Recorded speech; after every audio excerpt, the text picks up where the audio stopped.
नमस्कार दोस्तों, कैसे हैं आप लोग। ऊपर वाले के दया से सकुशल होंगे। आज हम आपको बताने जा रहे हैं कि आत्मा क्या है, आत्मा का स्वरूप क्या है, आत्मा जो है कहाँ से आता है, इस शरीर में कैसे प्रवेश करता है, और ये जन्म मृत्यु का जो है यह कारण क्या है, किस वजह से हमें बार बार जो है इस धरती पर आना पड़ता है, और ये जन्म मृत्यु का चक्र जो है चलता रहता है, क्यों ऐसा होता है, इसका क्या वजह है, किस कारण से, किस वजह से जो है हमें बार बार जो है इस जन्म मृत्यु के चक्र में पड़ना पड़ता है, और इससे हम मुक्त कैसे हो सकते हैं, इस विषय में आज हम चर्चा करने वाले हैं।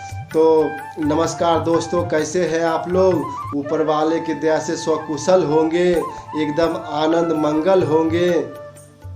कहते हैं आत्मा परम पिता परमात्मा, परमात्मा का ही अंश है, ईश्वर अंश जीव अविनाशी। कहते हैं जो यह आत्मा है यह परमात्मा का ही अनुरूप है, छोटा स्वरूप है, जो कि इस शरीर में प्रवेश करके जो है या जब आदमी जो है, मनुष्य जो है, जीव जो है, जीवात्मा जब जो है अपने माँ के गर्भ में होता है, उस समय जो है आत्मा इसके अंदर प्रवेश करती है, और जो है फिर धीरे धीरे शरीर के साथ जो है 9 महीने के बाद जो है जन्म लेता है, और फिर धीरे धीरे जो है यह पूर्व जन्म की स्मृति भूल जाता है। गर्भ में इसे बहुत कष्ट होता है, इस जीवात्मा को जब यह गर्भ में होता है, माँ के गर्भ में, तो इसे बहुत कष्ट होता है। वहाँ जो है कृमि के कीड़े इसे काटता रहता है, और यह बहुत तड़पता है, यह उल्टा लटका रहता है। जो है बच्चा जो है अपने माँ के गर्भ में उल्टा लटका रहता है, और अंदर जो है मल मूत्र के थैली के साथ यह जो है धीरे धीरे बढ़ता रहता है, और वहाँ यह जो है परम पिता परमात्मा से विनती करता है, परमात्मा से प्रार्थना करता कि हे प्रभु, आप मुझे इस जो है कष्ट से निवारण कीजिए, इस दुख से हमें छुटकारा दिलाइए, हमें मुक्ति दिलाइए। और जो है फिर भगवान जो है उसे जब 9 माह पूरा हो जाता है, तब उसे भगवान जो है इस धरती पे भेजते हैं, और कहते हैं कि हे जीवात्मा, तुम ऐसा कर्म करना, ऐसी जो है कार्य करना, जिससे कि यह आवागमन का जो चक्र है, जन्म मृत्यु का जो चक्र है, इससे जो है तुम पार हो जाना, इससे जन्म मृत्यु के चक्र से छूट जाना, ऐसा कर्म करना। लेकिन जब यह शिशु जब जन्म लेता है, उस समय थोड़े थोड़े उसे जब पूर्व जन्म की स्मृतियाँ जो भगवान का जो है प्रार्थना करता है, वो धीरे धीरे जो है उससे भूलने लगता है, और इस अपने आप को यह शरीर मानने लगता है। और फिर धीरे धीरे जो है यह जब इस संसार में उस अपने माँ को देखता है, पिता को देखता है, धीरे धीरे उसी माया में जो है धीरे धीरे फंसता चला जाता है, और जो है अपने आप को यह भूल जाता है कि हम क्या है, हम जो है एक आत्मा है, यह भूल जाता है, और अपने आप को शरीर मानने लगता है।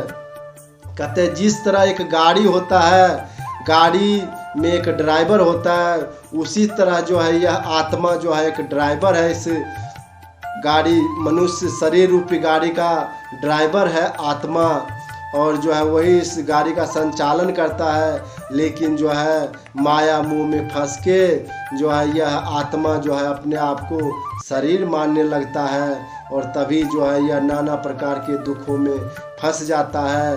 कोई इसे कुछ बोलता है, वो आत्मा सोचता है कि वो मुझे बोल रहा है, वो अपने आप को शरीर मान बैठता है, इसीलिए जन्म मृत्यु के चक्र में यह फंसा रहता है, और इसे कई बार जन्मना पड़ता है, मरना पड़ता है, नाना प्रकार की यातनाएं झेलनी पड़ती है, और तब भी इसे चक्र से मुक्ति नहीं मिलता। इसे मुक्ति तब मिल सकता है जब यह जीवात्मा यह मनुष्य जो है गुरु के शरण में जाए। गुरु ऐसा भव सागर से पार जाने के लिए एक नौका है, जो कि यह मनुष्य वो गुरु रूपी नौका में सवार होके जो है उस भव सागर से, संसार सागर से पार जा सकता है। बगैर गुरु का कहते हैं गति नहीं है। हम चाहे जितना कहते मनुष्य जितना मर्जी पोथी पढ़ ले, रामायण भागवत महाभारत वेद पुराण जितना भी पढ़ ले, यदि उसने जीवन में गुरु नहीं बनाया तो वह सब व्यर्थ है। उसे उसका कुछ भी फल प्राप्त नहीं होता है। वह व्यर्थ ही जो है पढ़ने का परिश्रम झेलता है और उसे कुछ भी उसका पुण्य प्राप्त नहीं होता है जब तक गुरु के शरण में नहीं जाता।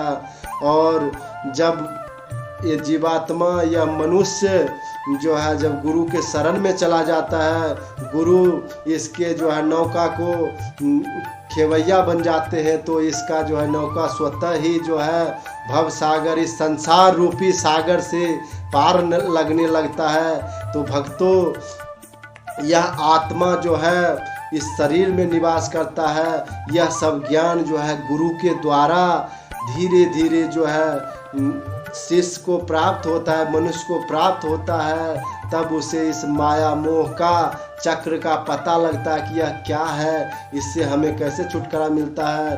गुरु की आज्ञा का पालन करके, गुरु के ऊपर पूरा विश्वास, पूर्ण विश्वास करके उनकी बताई हुई रास्ते पे चलता है, तब जाके उसकी गति है। यदि गुरु के बगैर बताए हुए अपना मन से ऐसा विचार करके जो कार्य करता है तो उसमें उसका गति नहीं होता है, वह मंजिल तक नहीं पहुंच सकता है। और चाहे कितना बड़ा विद्वान हो, कोई भी हो, बिना गुरु को उसका गति नहीं है। जो है गुरु ही जो है इस संसार सागर से पार लगाने के लिए नौका है। तो भक्तों, जो है आप भी अपने जीवन में गुरु बनाए और जो है अपना जीवन सफल करें। और इस माया मोह से तभी छूट सकते हैं जब आपको गुरु का उपदेश प्राप्त होगा, गुरु के द्वारा ज्ञान प्राप्त होगा, क्या सत्य है क्या असत्य है। यह संसार का जो है झमेला तभी समझ आएगा और इससे तभी आप पार हो सकते हैं। और यह जो है संसार चक्र, जब तक आप गुरु के शरण में नहीं जाएंगे, आपको यह संसार से आप मुक्त नहीं हो सकते। यह जो है जन्म मृत्यु के चक्र से मुक्त नहीं हो सकते हैं। कहते हैं कि यह जन्म मृत्यु का चक्र से मुक्ति दिलाने के लिए एकमात्र गुरु का शरण है। और गुरु भी ऐसा होना चाहिए जो बिल्कुल ही मतलब सिद्ध महापुरुष हो। ऐसा नहीं किसी ठग के उसमें चक्र में पड़ जाए, उससे मुक्ति नहीं मिल सकती। गुरु ऐसा हो जो त्रिकालदर्शी हो, जो मतलब मनुष्य का जो है सारा कुछ उसका क्या सही है गलत है सब मतलब वो जान सके, ऐसा गुरु होना चाहिए। ऐसा नहीं आज मतलब ऐसे सांसारिक गुरु के चक्र में ना पड़े, जिससे कि जो है आपका धन भी जाएगा, लूट खाएगा और जो है आपको जो है सतगति भी प्रदान नहीं करेगा।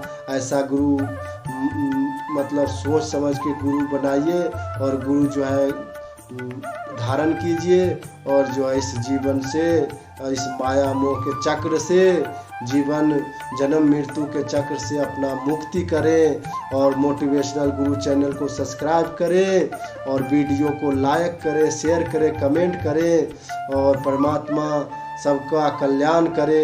हर हर महादेव। जय शिव शंकर। जय गुरुदेव।